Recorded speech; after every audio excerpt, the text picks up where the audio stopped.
பெண் கல்வியினுடைய அவசியத்தை மிக அழகாக எடுத்துச் சொன்னார்கள். பெண் கல்வி என்பது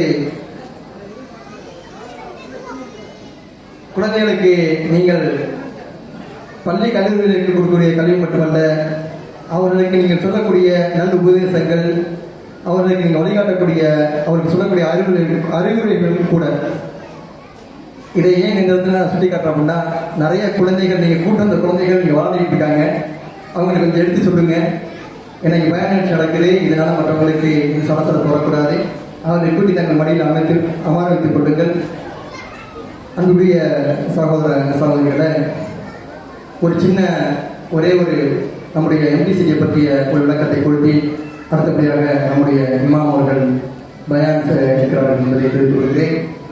நம்முடைய மதுக்கூர் தௌஹி தர்ம அறக்கட்டளை ஏறத்தாழ 30 ஆண்டுகளுக்கு முன்பு நம்முடைய மதுக்கூர் மாநகரிலே துவங்கப்பட்ட ஒரு அமைப்பு. சத்தியத்தை எடுத்து சொல்வதற்காகவும் அசத்தியத்தை சுட்டிக்காட்டி மக்களிடையே நன்மை எது தீமை எது என்பதை எடுத்து வைக்கும் நோக்கத்துக்காக துவங்கப்பட்ட இந்த அமைப்பு ஆரம்ப காலகட்டத்தில் பெரும் எதிர்ப்புகளுக்கு மத்தியிலே இந்த கொள்கையை நாம் எடுத்துச் சொன்னோம். அல்லாஹ்வுடைய பேரருள், அவனுடைய உதவி என்று தான் சொல்ல வேண்டும். அல்ஹம்துலில்லாஹ், இன்றைக்கு ஒரு பயான் நிகழ்ச்சி என்று சொன்னால் பெருமளவிலே நம்முடைய அந்த பயான் நிகழ்ச்சிகளிலே பெண்களை சாரையாக பார்க்க முடிகிறது. நம்முடைய ஈத்கா மைதானத்தில் பெருங்கொண்ட மக்கள் சாராக இங்கே எப்பொழுது பெருநாள் என்று அறிவித்தோமோ அன்றைய தினம் நம்முடைய அறிவிப்பை கேட்டவுடன் சாரையாக ஈத்கா மைதானத்தை நோக்கி வரக்கூடிய சகோதர சகோதரிகளாக அல்லாஹ் தஆலா நம்முடைய இந்த அமைப்பை ஆக்கியிருக்கிறான். அல்ஹம்துலில்லாஹ், புகழ் நித்தம் அல்லாஹ் ஒருவனுக்கு. நம்முடைய அமைப்பில் சத்தியத்தை எடுத்து சொல்ல துவங்கப்பட்ட இந்த அமைப்பில் அல்லாஹ் சொல்கிறான், மக்களுக்கு நல்ல விஷயங்களையும் செய்ய வேண்டும் என்ற அந்த நோக்கத்தில், அல்லாஹ்வுடைய அந்த கட்டளையின் நோக்கத்தில் நாம் நம்முடைய எம்டிசிடி சார்பாக ஃபித்ரா என்ற ஒரு செயல்பாட்டை நம் ஆரம்ப காலத்தில் முதல் துவங்கினோம். கிட்டத்தட்ட 30 கிராமங்களுக்கு ஏறக்குறைய 1000 குடும்பங்களுக்கு ஃபித்ரா தொகைகளை வாங்கி வசூல் செய்து அதை பொருட்களாக மாற்றி அன்றைய தினம் அனைவரும் சந்தோஷமாக பெருநாள் கொண்டாட வேண்டும் என்ற நோக்கத்தில் கிட்டத்தட்ட அன்றைய தினம் சமைக்கக்கூடிய அரிசி, பருப்பு போன்ற பொருட்கள், உள்ளூர் மக்களுக்கு இறைச்சி உட்பட அந்த பொருட்களை நாம் விநியோகம் செய்து கொண்டிருக்கிறோம். அல்ஹம்துலில்லாஹ், கடந்த ஆண்டு வரை நாம் அதை தொடர்ந்து 30 ஆண்டுகளாக செய்து வருகிறோம். தாங்கள் அனைவரும் அதை அறிந்தது. அடுத்தபடியாக இந்த பகுதியில் மக்களுக்கு, குழந்தைகளுக்கு கல்வி கொடுக்க வேண்டும். அதாவது நம்ம பிள்ளைங்க ஸ்கூல் போனாங்கன்னா தொழுக கூட, ஜும்மா தொழுக கூட கிடைக்க மாட்டேங்குது. பெண்கள் ஹிஜாப் போடுவது நம்மளுக்கு சிரமமாக இருக்கிறது, சில சூழ்நிலை இருக்கிறது கருத்து கொண்டு அப்பரஹ்மான் ஸ்கூலை நம்ம தொடங்கினோம். அல்ஹம்துலில்லாஹ், தொடங்கிய காலத்திலேருந்து நீங்கள் ஆதரவு கொடுத்தீங்க. ஏறக்குறைய 250க்கு மேற்பட்ட குழந்தைகள் இந்த ஆண்டு படித்துக் கொண்டிருக்கிறார்கள். அவர்களுக்கு போன கடந்த 2 ஆண்டுகளுக்கு முன்பு குர்ஆனை மனப்பாடம் செய்யக்கூடிய ஒரு வகுப்பு, அந்த வகுப்பை நம்ம ஆரம்பித்தோம். அதில் ஏறக்குறைய ஒரு 20 மாணவ மாணவிகள் குர்ஆனை மனனம் செஞ்சுட்டு வராங்க. இன்ஷா அல்லாஹ் நம்ம ஊர்ல குர்ஆனை மனனம் செய்த ஹாஃபில்கள் இன்ஷா அல்லாஹ் விரைவில் உருவாகி இருப்பார்கள் என்பது மிக சந்தோஷமான செய்தி. அதுபோல பெண் கல்விக்கு நம்ம மதரசா ஒன்று, பெண்கள் மதரசா இல்லை என்ற ஒரு பெரிய ஏக்கம் இருந்தது. அதே அடிப்படையில் அன்னை சுமையா பெண்கள் இஸ்லாமிய மதரசா என்ற மதரசாவை துவங்கி பெண்களுக்கு 3 மாத தீனியாத் வகுப்பு, 1 வருட ஆலிமா வகுப்பு, 1 வருட முபல்லிகா வகுப்பு, 3 ஆண்டு ஆலிமா பட்டப்படிப்பு என்று நாம் வழங்கி வருகிறோம். ஏறக்குறைய 300 பேர் அதில் படித்து பயன்பெற்றிருக்கிறார்கள் என்பது அல்ஹம்துலில்லாஹ், எல்லா புகழும் அல்லாஹ் அவர்களுக்கு. அந்த மதரசாவும் அல்ஹம்துலில்லாஹ் மிக சிறப்பாக நடைபெற்று கொண்டிருக்கிறது. அதே அடுத்தபடியாக நம்ம என்ன செஞ்சோம்னா, நம்ம மக்களிடத்தில் சதகா மற்றும் ஃபித்ராவை, சதகா மற்றும் ஜகாத்தை வசூல் செய்து ஒரு பைத்துல் மால் உருவாக்க வேண்டும் என்று நாம் ஆசைப்பட்டோம். அதன் அடிப்படையில் நாம் இந்த பைத்துல் மாலை ஆரம்பம் செய்து ஏறக்குறைய 64 குடும்பங்களுக்கு மாதம் மாதம் உதவித்தொகை கொடுத்து வந்திருக்கிறோம். தொடர்ச்சியாக ஒவ்வொரு மாதமும் அந்த குடும்பத்துக்கு மாதம் மாதம் ஒரு குறிப்பிட்ட தொகையை நாம் உதவித்தொகை கொடுக்குறோம். அது அவர்களுக்கு மருந்து மாத்திரைகள் வாங்க, வீடு வாடகை கொடுக்க, இது போன்ற பல விஷயங்களுக்கு அது மிகப்பெரிய ஒரு உதவியாக இருக்கிறது. அது மட்டும் இல்லாமல் யாராவது மருத்துவ உதவி கிட்ட வந்து அவங்களுக்கு மருத்துவ உதவி செய்யணும், மேல சிறுதொழில் செய்வதற்கு மற்றும் ஏனைய அவசர கால உதவிகளுக்கு இது போன்ற அந்த சக்காத்தை பெறக்கூடிய தகுதியுடையவர்களுடைய லிஸ்டையும் எடுத்து கொடுக்குறோம். அதே மாதிரி சதக்காக்களை வைத்து அதற்கு அப்பாற்பட்ட கேட்டகரியில் வரவங்களுக்கு நம்ம என்ன செய்யறோம், செஞ்சுக்கிட்டு இருக்கோம். அல்ஹம்துலில்லாஹ் இதெல்லாம் நம்ம எதிர்பார்த்ததை விட அல்ஹம்துலில்லாஹ் மிக வேகமான முறையிலே நடந்து கொண்டிருக்கிறது. இதற்கெல்லாம் அல்லாஹ் நம்ம செய்த உதவி, இரண்டாவது நீங்கள் கொடுக்கக்கூடிய அந்த ஒத்துழைப்பு, சதக்கா சக்காத்து இதையெல்லாம் நீங்க நோக்கிட அல்ஹம்துலில்லாஹ் தொடர்ந்து நம்ம கொடுத்து வந்துருங்க. அதன் அடிப்படையில் தான் இந்த பணி நடந்து கொண்டிருக்கிறது. அப்புறம் என்ன பண்ண, வட்டியில்லா கடன் மக்கள் நிறைய சிரமப்படுறாங்க. ஒரு சிறிய தொகைக்காக போய் அந்த வட்டிங்கிற மிக பெரும் பாவம், வட்டி என்பது மிகப்பெரிய பாவம், அந்த பெரும் பாவங்கள்ல விழுகிறார்கள். அதுக்கு நம்மளால பெரிய அளவு செய்ய ஏதாவது முயற்சி செய்யணுங்கிற அடிப்படையில் நம்ம வட்டியில்லா கடனை ஆரம்பிச்சோம். அல்ஹம்துலில்லாஹ் ஏறக்குறைய 500 பேர் அதுல அந்த வட்டியில்லா கடன்ல நம்மகிட்ட பணம் வாங்கி பயனடைஞ்சிருக்காங்க. இதுல சில சகோதரர்கள் கடனை கொடுத்துருக்காங்க, இன்ஷால்லாஹ் அவங்களுக்கு திருப்பி நம்ம கொடுத்துருவோம். அந்த அன்னைக்கு குடிக்கக்கூடிய கடனை வச்சு நம்ம என்ன செய்யறோம், வட்டியில்லா கடனை இன்ஷால்லாஹ் கொடுத்துட்டு வந்துட்டு இருக்கோம். அதுக்கு அடுத்தபடியாக பார்த்தீங்கன்னா ஒரு கடந்த ஆண்டு ஆதரவற்றோர் ஒன்று ஆரம்பிச்சிருக்கோம். உங்க எல்லாருக்கும் தெரியும். இன்றைக்கு கணவனை இழந்த, பிள்ளை இல்லாத, தனியாக விடப்பட்ட, யாரும் துணை இல்லாத அந்த தாய்மார்களுக்கு, அந்த சகோதரிகளுக்கு நாம் அடைக்கலம் கொடுக்க வேண்டும் என்ற நோக்கத்தில் அரகுமான் ஆதரவற்றோர் என்ற இல்லத்தை துவங்கியிருக்கிறோம். அந்த இல்லத்துல மற்ற ஹோம்களை விட நம்முடைய இல்லத்துல என்னன்னா அல்ஹம்துலில்லாஹ் விசாலமான இடம். அவங்க ரொம்ப பிரைவசியா இருக்கக்கூடிய நல்ல விசாலமான இடத்தை பிடித்து அதுல ஏறக்குறைய ஒரு 15-20 பேர் அதை பயன்படுறாங்க. அவங்களுக்கு 3 வேளை ஆரோக்கியமான உணவு, அவங்களுக்கு ஏற்றுக்கக்கூடிய உணவு, அதே மாதிரி மருத்துவம், இது இந்த பிற சகல வசதிகளும் அவருக்கு செஞ்சு கொடுத்துருக்கோம். இந்த ஹோம் எப்படி ஆகுதுன்னா நீங்க கொடுக்குற சதக்காக கொண்டு தான். நிறைய சகோதரர்கள் அங்கே பொருள் வாங்கி கொடுத்துருக்கீங்க, அங்க இருக்கக்கூடிய ஃபேன்ல இருந்து சேர்ல இருந்து எல்லாமே நீங்க கொடுத்த சதக்கா தான், நீங்க கொடுத்த அன்பளிப்பு தான். இன்றைக்கு 5 நாள் அவங்களுக்கு 3 நேர உணவு எல்லாம் நீங்க கொடுக்கக்கூடிய அந்த சதக்கா அந்த இதெல்லாம் செயல்பட்டு இருக்குது. அது எல்லாமே நீங்க அறிஞ்சது தான். அது போல தமிழ்நாடு அரசு அறிவிச்சிருக்கக்கூடிய மகளிர், அதாவது இஸ்லாமிய பெண்கள் உதவித்தொகை என்று ஒரு அந்த காலத்துல போர்ல அதிகமான இஸ்லாமிய ஆண்கள் இறந்திருக்காங்க. அவங்களுக்காவது உதவி செய்யணுங்கிற நோக்கத்துல அரசு இந்த திட்டத்தை கொண்டு வந்திருக்குது. அந்த பெண்களுக்கு உதவி செய்ய, நம்ம பெண்களுக்கு உதவி செய்யணுங்கிற நோக்கத்துல இது பல ஆண்டுகளாக நடந்திருக்கு. அது நிறைய பேருக்கு தெரியல. அப்ப நம்ம ஜமாத்து அது தெரிஞ்சு கலெக்டர் ஆஃபீஸ்ல போய் அதுக்கு ஒரு தொகையை கட்டி அங்கிருந்து சில தொகைகளை பெற்று அதை என்ன செய்யறோம், நிறைய பெண்களுக்கு மதுப்பூர்ல அவங்க தொழில் செய்வதற்காக ஒரு பெரிய ஒவ்வொரு வருஷமும் நம்ம தொகையை வாங்கி கொடுத்துட்டு இருக்கோம். இந்த வருஷம் நிறைய கேரளத்திலேயே ஒரு 25-30 பேர் பயனடைஞ்சிருக்காங்க. இன்ஷால்லா ஒவ்வொரு வருஷமும் அது தொடர்ந்து வர இருக்காங்க. உங்களுக்கு அந்த மாதிரி வாங்கறதுக்கு தகுதியுடைய பெண்கள் இருந்தால் கூட இன்ஷால்லா நம்ம ஜமாத்தை சொல்லுங்க, அவங்களுக்கு நம்ம என்ன செய்யலாம், இன்ஷால்லா அந்த தொகையை நம்ம வாங்கி கொடுக்கலாம். இது போன்ற பல பணிகள், மக்கள் பணிகளை பேரிடர் காலங்களில் இந்த மாதிரி நேரங்களை நம்ம என்ன செய்யணும், தொடர்ந்து செய்யணும். இதுக்கெல்லாம் அல்லாஹ் நமக்கு கொடுக்கக்கூடிய அந்த ஆரோக்கியமும் அவனுடைய அந்த குடிக்கக்கூடிய தராகத்திரமும் அது போல நீங்கள் கொடுக்கக்கூடிய அந்த ஒத்துழைப்பும் இருந்து கொண்டு நம்ம இருக்கிறதுனால நம்ம வந்து செஞ்சுக்கிட்டு இருக்கோம். தாங்கள் இன்ஷா அல்லாஹ் இது போன்ற அந்த பணிகளுக்கு வழக்கம் போல ஒவ்வொரு ஆண்டும் நீங்கள் அந்த நோன்பு நேரத்தில் சதக்கா ஜக்காத்துகளையும் தொடர்ந்து கொடுக்கக்கூடிய அந்த மாதாந்திர அந்த சந்தா தொகையும் தொடர்ந்து கொடுத்து எங்களுக்கு ஒத்துழைப்பு தரும்படி கேட்டுக்கொள்கிறோம். அல்ஹம்துலில்லாஹ். இப்பொழுது மௌலவி இக்பால் குரோஸ் அவர்கள் உங்களுடைய சிறப்புரையாற்றுவார்கள். அவர்களை சிறப்புரையாற்ற அன்போடு அழைக்கிறேன். தயவு செய்து மீண்டும் ஒரு முறை இந்த சகோதரிக்கு நாங்கள் சொல்லக்கூடிய ஒரு உபதேசம் தான், குழந்தைகளை தயவு செய்து உங்கள் மடியில் அமர வைத்துக் கொள்ளுங்கள். தாங்கள் இமாம் அவர்கள் சொல்லக்கூடிய அந்த செய்திகளை, உபதேசங்களை செய்யமெடுத்து தங்களுடைய வாழ்க்கையை பின்பற்ற முயற்சியை உங்களை கேட்டுக்கொள்கிறோம்.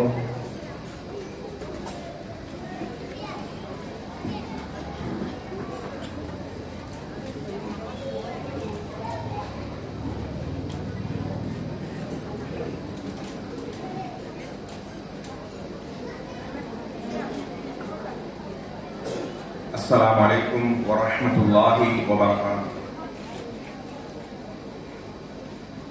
அஸ்ஸலாமு அலைக்கும் வரஹ்மத்துல்லாஹி வபரகாத்துஹு.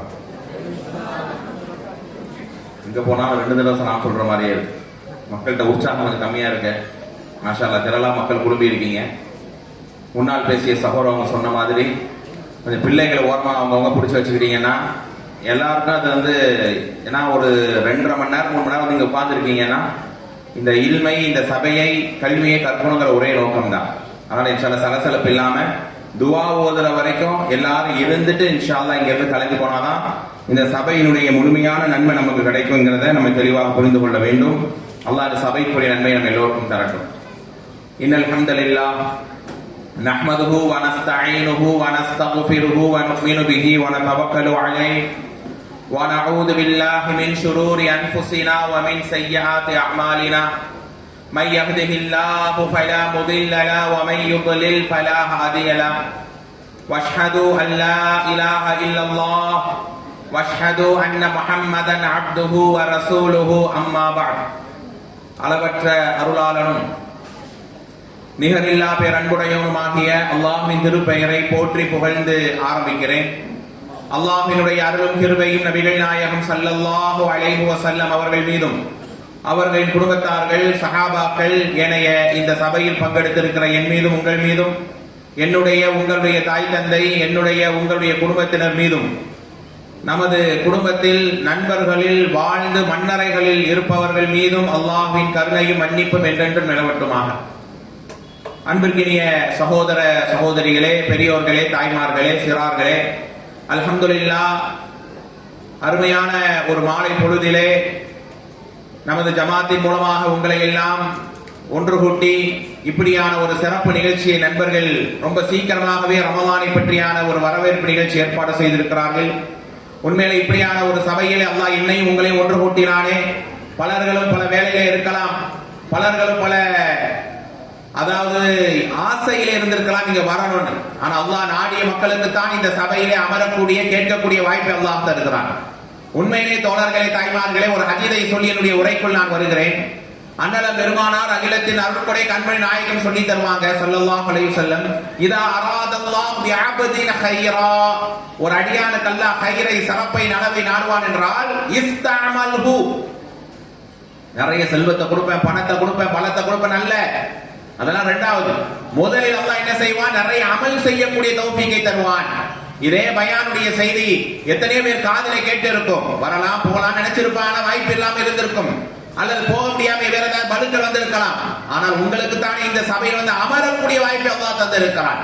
ஒரு அமல் செய்ய நாம் ஆசைப்படுறோம், ஆனா அதை செய்து முடிக்க அல்லாஹ் தௌஃபீக் செய்ய வேண்டும். அன்பானவர்களே, சஹாபாக்களுடைய ஆர்வத்தை பாருங்கள். கேட்கிறார்கள், யா ரசூலல்லாஹ், எதுவரைக்கும் அந்த நிலையை அல்லாஹ் தொடர செய்வான்? கபுலல் மௌத், மரணம் வரை.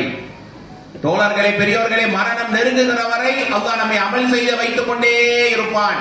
தொழும் போதே நமக்கு சக்கராத்தின் மௌத் ஏற்பட்டுவிடும்.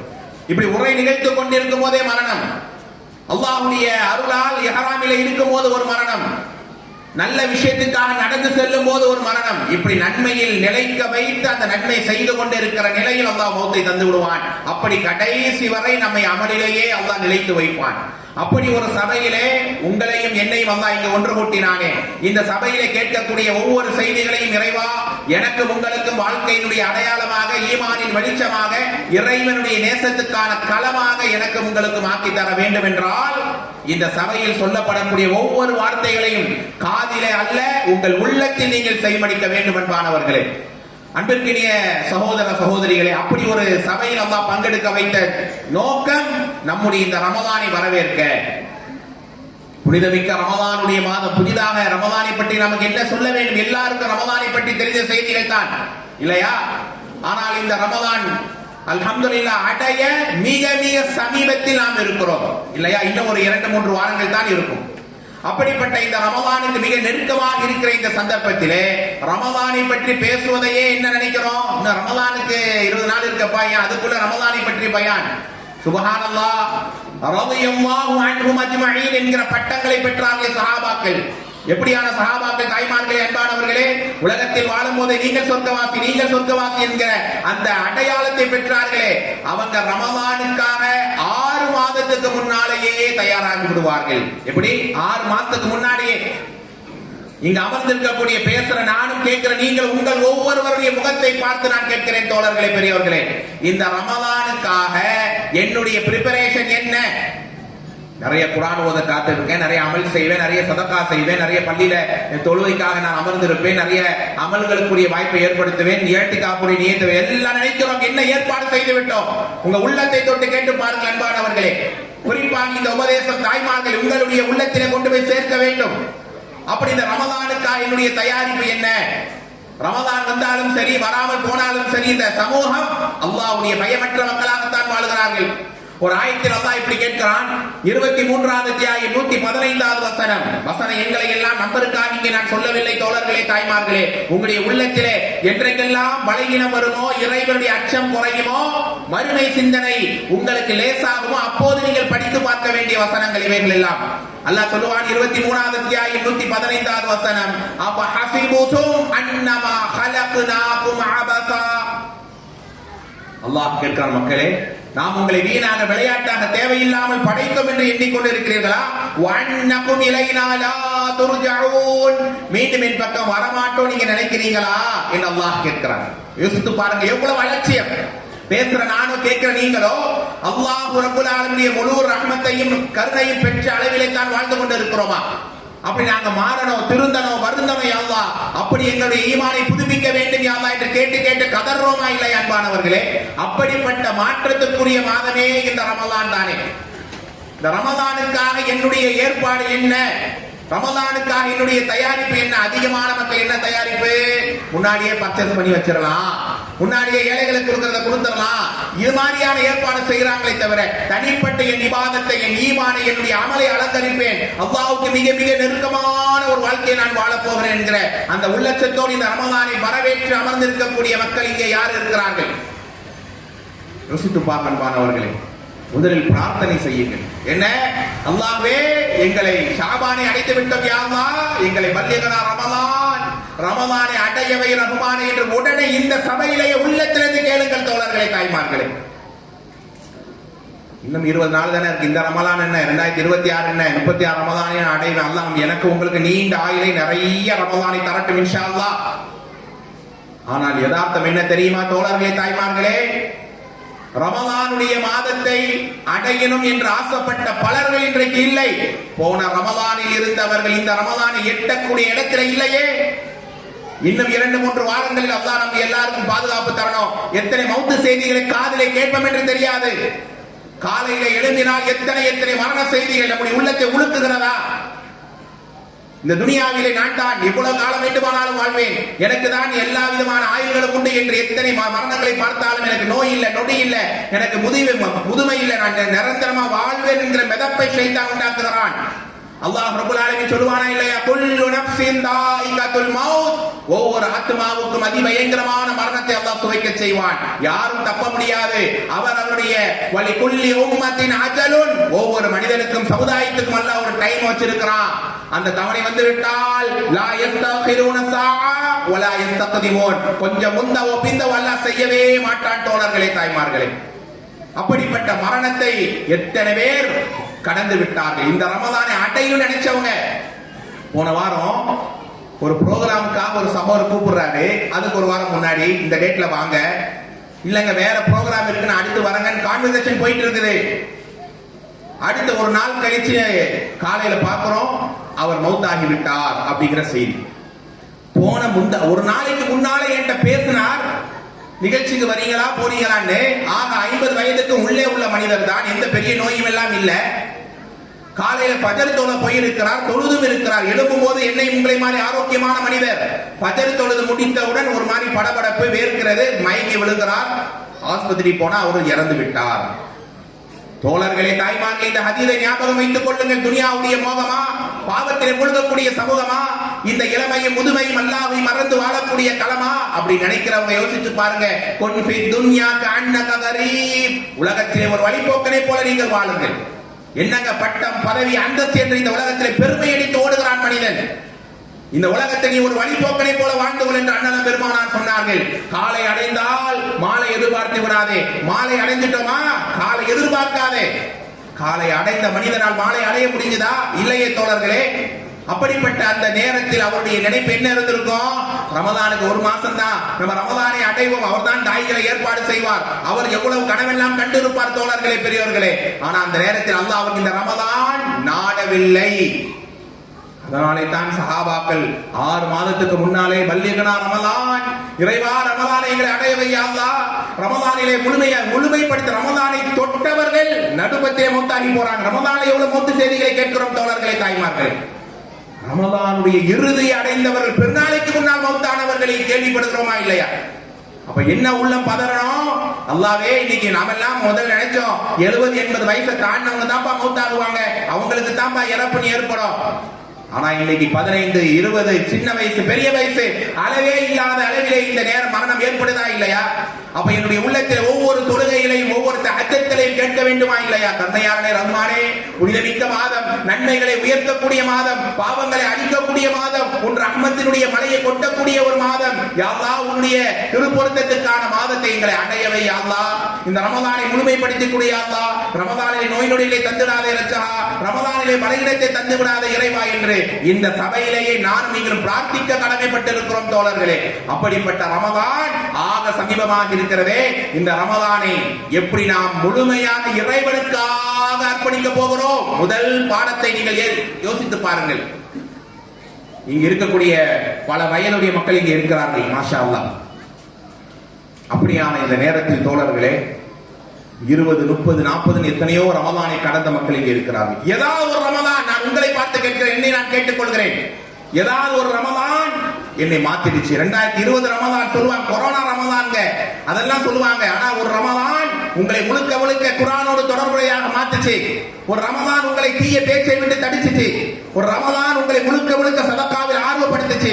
ஒரு ரமலான் அசிங்கத்தை விட்டு உங்களை காப்பாத்துச்சு. இப்படி எல்லாம் உங்களை முழுக்க முழுக்க மாற்றிய ரமலான் ஏதாவது ஒன்றை சொல்ல வேண்டும். ஆனால் ஆக குறைந்த மக்கள் தான் சொல்லுவாங்க, இல்லா மாஷா அல்லாஹ், அல்லாஹ் பாதுகாத்த நல்லுள்ளங்களை தவிர.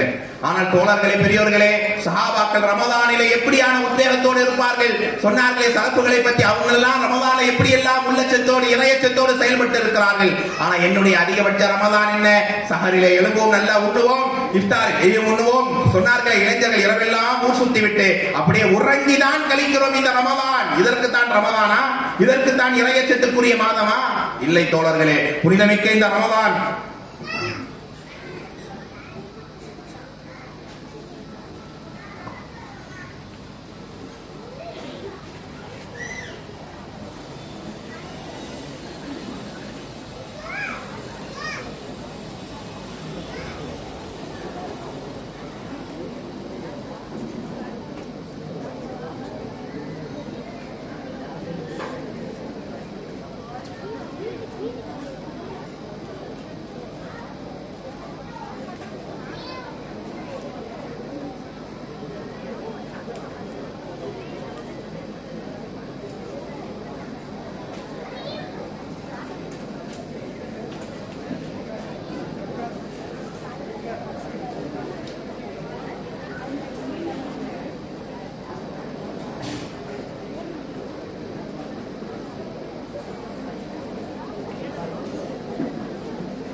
படிக்கும்.